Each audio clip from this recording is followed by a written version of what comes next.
कुलदीप द्विवेदी, ग्राम रोजगार सेवक संघर्ष समिति अध्यक्ष मंडल। हमारी मांगें थी 4 अक्टूबर 2021 को माननीय मुख्यमंत्री जी ने हम लोगों को घोषणा की थी कि आप लोगों को HR पॉलिसी श्रम उपायुक्ति के सहमति से आप लोगों को ही हटाया जाएगा। लगभग 4-6 मांग सहमति बनी थी, लेकिन आज 2 साल बीत जाने के बाद भी घोषणा रह गया, पूरा नहीं हुआ। उसी के संबंध में हम लोगों ने कई बार शासन और प्रशासन से वार्ता भी किया, लेकिन अधिकारी हमारी बातों को नहीं सुन रहे थे। उसी के सापेक्ष हम लोगों ने अनिश्चितकालीन धरना लगाया था। उसी के उपेक्ष में आज हमारी वार्ता कृषि उत्पादन आयुक्त महोदय से हुई। उन्होंने गंभीरता से लेते हुए ये कहा है कि आप लोगों की मांग 15 दिन के अंदर हम शासनादेश जारी करवाएंगे। उसी के उपलक्ष्य में आज दूसरा दिन का हमारा धरना है। हम धरना की समापन की घोषणा करते हैं। जी,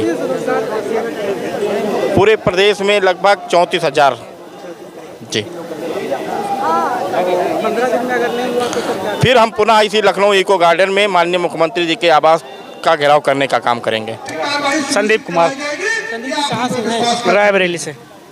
हाँ, क्या लग रहा है, क्या समस्या है आप लोगों को यहाँ खींच लेके आई? हम लोगों की ये समस्या है कि हम लोग ग्राम पंचायत स्तर पे ग्राम रोजगार सेवक के पद पर कार्य कर रहे हैं, जिससे मनरेगा संचालित होती है, वही हम लोग काम देखते हैं।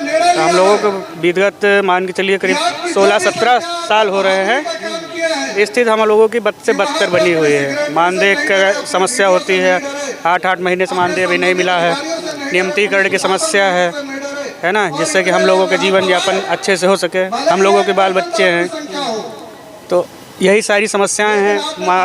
2021 में 4 अक्टूबर 2021 को मुख्यमंत्री जी ने उसको क्या कहते हैं घोषणा की थी। यही लखनऊ से सबको बुलाया गया था, यहीं से घोषणा की थी। उसमें कई सारी बातों को उन्होंने कहा था कि HR पॉलिसी आपके लिए लाएंगे, APF की व्यवस्था करेंगे, आप लोगों का अन्य विभागों का काम जोड़ेंगे, है ना, आपकी नियमितीकरण की व्यवस्था की जाएगी। लेकिन आज करीब 2.5 वर्ष होने वाले हैं, उस पर कोई 35,000।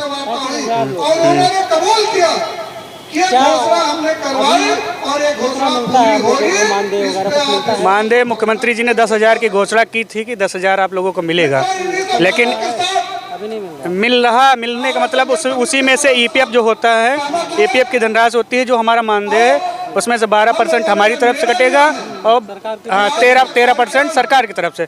लेकिन इसमें छलावा करके हम लोगों का दोनों जो हैं वो हमारे मानदेय से काट लिए जाते हैं। यानी 7788 हम लोगों को भी मिल रहा है, लेकिन करीब विगत 6-7 महीने हो गए, अभी मिला भी नहीं है। मेरा नाम राम लखन तिवारी, ग्राम रोजगार संघ जिला महामंत्री, मैं जनपद बांदा उत्तर प्रदेश से हूँ। क्या काम होता है रोजगार सेवक? वर्ष 2005 में महात्मा गांधी राष्ट्रीय ग्रामीण रोजगार गारंटी योजना का जन्म हुआ था, जिसमें से ग्रामीण अंचल में बेरोजगार मजदूरों को रोजगार देने का काम किया जा रहा था। तब से लेकर आज तक 16 वर्षों से ये योजना बराबर चल रही है और गांव के हजारों मजदूरों को हम लोग रोजगार देते हैं, जिससे उनका परिवार और रोजी रोटी का काम चलता है। 100 दिन का जो रोजगार की बात है। जी 100 दिन का रोजगार हम लोग देते हैं और ग्राम पंचायत में तमाम विकास कार्य जो होते हैं वो ग्राम रोजगार सेवक उनको करने का कार्य करते हैं। रोजगार तो सभी को उपलब्ध होता है ना, जो ग्रामीण हैं, जो ग्रामीण प्रदेश में जो भी पात्र लाभार्थी है, जिसका भी जॉब कार्ड बना हुआ है, उसको 100 दिन का रोजगार हम लोग को उपलब्ध कराते हैं ग्राम पंचायत में। और आज ये स्थिति हो गई कि रोजगार उपलब्ध कराते कराते हम लोग स्वयं बेरोजगार हो गए हैं। रोजगार उपलब्ध कराने का क्या तात्पर्य है, मतलब किस तरह का काम आप लोग करते हैं? देखिए, क्योंकि जिसका जॉब कार्ड बना है, जी जिसका जॉब कार्ड बना है, आपका क्या भूमिका क्या है? हमारा भूमिका ये है कि कहीं अगर मिट्टी का कार्य है, उन मजदूरों को मोटिवेट करके वो उस कार्य तक ले जाते हैं, उनका मास्टर रोल बनकर उनका अटेंडेंस लगाना, ये ग्राम रोजगार सेवक करता है। वर्तमान में MS व्यवस्था ही है उनकी, सुबह 8 बजे जाके मोबाइल से MS करना, हाजिरी भरना, और दोपहर में भी हाजिरी भर, दोनों टाइम हाजिरी, तब उनको 1 दिन की दिहाड़ी हम लोग फिक्स करते, तब उनको मजदूरी मिलती है।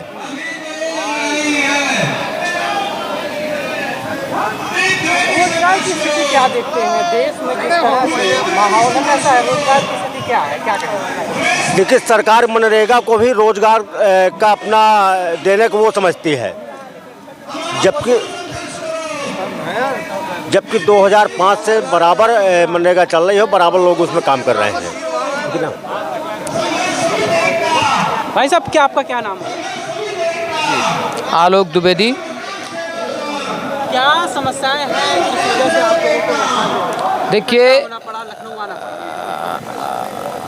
माह अक्टूबर 2021 में माननीय मुख्यमंत्री जी के द्वारा एक महासम्मेलन किया गया था, जिसमें समस्त मनरेगा कर्मियों को तमाम सुविधाएं जैसे HR पॉलिसी, EPF, मानदेय बढ़ोतरी और अन्य कार्य जोड़ने की घोषणा की गई थी। उस क्रम में 2021 के बाद आज भी उनके माननीय मुख्यमंत्री जी की घोषणाओं के बावजूद आज तक वह व्यवस्था लागू नहीं हुई है और ना ही वह शासनादेश किसी तरह से निर्गत हुआ है। और क्या मांग है शासनादेश? उसमें शासनादेश में विभिन्न मांगे थी, जैसे मानदेय बढ़ोतरी और अन्य कार्यों को जोड़ा जाना था, रोजगार शौकों को कराने के लिए EPF कटौती और उसमें HR पॉलिसी जैसी तमाम व्यवस्थाएं लागू की गई थी, जिनको आज तक माननीय मुख्यमंत्री जी की घोषणा के बावजूद शासनादेश निर्गत नहीं किया गया है। उन्हीं मांगों को लेकर के, उन्हीं मांगों को याद दिलाने के लिए, शासनादेश निर्गत कराने के लिए आज हम लोग यहाँ पर लखनऊ पे उपस्थित हुए हैं। देखिए, यह मांग तो निरंतर हमारी लगभग 4 वर्षों से 3 वर्षों से चली आ रही है, क्योंकि माननीय मुख्यमंत्री जी ने स्वयं ये घोषणा की हुई थी। इस वजह से लगातार आश्वासन दे करके हम लोगों को वापस कर दिया जाता था। और चूंकि हम लोग सरकार का सम्मान करते हैं, माननीय मुख्यमंत्री जी का सम्मान करते हैं, लेकिन निश्चित तौर से सम्मान के साथ हमारा पेट लगा है, हमारे बाल बच्चों का पेट लगा है, हमारा परिवार है। आज ये स्थिति कि हम लोग को मानदेय की लाले पड़ी है, मानदेय नहीं मिलता समय से, और NMMS व्यवस्था लागू की गई। ठीक है, आप पारदर्शिता लाइए, लेकिन इतना कठिन कर दिया जानबूझ करके यहाँ आला अधिकारियों ने, जिससे सरकार की छवि खराब हो रही है। लोगों को रोजगार नहीं मिल रहा, लोगों को परेशान किया जा रहा है। हम लोग लगातार काम करना चाह रहे हैं, लेकिन हम लोग को काम नहीं दिया जा रहा। हम लोग को ऐसे व्यवस्थाओं में फंसा रहे हैं जानबूझ करके, जिससे हम लोग परेशान होकर के ना तो रोजगार दे पा रहे हैं ग्रामीणों को, क्योंकि जब हमें मानदेय नहीं मिलेगा, हमको गांव से NMMS करने, भाई हम गांव में अन्य कई मजरे होते हैं जो 2 किलोमीटर, 4 किलोमीटर, 8 किलोमीटर दूरी पर हैं, हम लोग NMMS के लिए जाते हैं। तो देखिए, हमारे पास ऐसी व्यवस्था नहीं है, ना ही हम लोग को हर माह निरंतर लगातार जो मानदेय मिलना चाहिए समय से, वो भी नहीं मिलता है। तो हम लोग अपना भरण पोषण नहीं कर पा रहे हैं, ना अपने परिवार का भरण पोषण कर पा रहे हैं। इन्हीं सब मांगों को लेकर के हम लोग आज लखनऊ के इको गार्डन मैदान में शामिल हुए हैं। कब तक ये जो प्रदर्शन है कब तक चलेगा? देखिए, यह कार्यक्रम अनिश्चितकालीन है। जब तक हमारी मांगें नहीं मान ली जाती हैं, तब तक हम लोग यहाँ निरंतर डटे रहेंगे। जी। देश में किस तरह से देखते हैं यहाँ पर स्थिति क्या है, खासतौर पर रोजगार की? देखिए, महात्मा गांधी राष्ट्रीय रोजगार गारंटी योजना, रोजगार देखिए रोजगार की जो व्यवस्था है, आप ये समझ लीजिए कि देश की 75% आबादी, 70% आबादी गांव में बसती है। और अगर गांव में ये व्यवस्था है कि उनको रोजगार दिया जा सकता है मनरेगा के अंतर्गत, अगर आप उसी को पूरी तरह से नष्ट करते जा रहे हैं, तो शहरों का तो आलम बहुत खराब है। सबको आप नौकरी दे नहीं सकते हो, सबको नौकरी मिल नहीं है, तो निश्चित तौर से स्थितियाँ बहुत खराब हैं। केंद्र में सरकार है, राज्य सरकार है, ये इन्होंने वादा यही किया था कि हम करोड़ों नौकरियां पैदा करेंगे, लेकिन जब नौकरी नहीं मिल रही है तो क्या सरकार अपने वादे पर नहीं? देखिए, मैं ये तो नहीं कहूँगा कि सरकार काम नहीं कर रही है। सरकार काम कर रही है और अच्छा काम कर रही है, केंद्र की हो या राज्य की हो, लेकिन निश्चित तौर से यहाँ पर ब्यूरोक्रेसी हावी है और आला अधिकारी, उच्चाधिकारी माननीय मुख्यमंत्री जी को भ्रमित करके तमाम चीज़ें जो उनके संज्ञान में नहीं लाई जाती हैं, तमाम चीज़ों में भ्रमित करके और उनको इस तरह से सरकार की छवि खराब की जा रही है। तो यही कि सरकार को माननी चाहिए। जो मुख्यमंत्री जी ने घोषणा की थी 4 अक्टूबर 2021 को, अभी तक सरकार ने लागू नहीं किया है, उसको लागू करना चाहिए सरकार को। हम लोगों का काफ़ी अनहित हो रहा है इससे।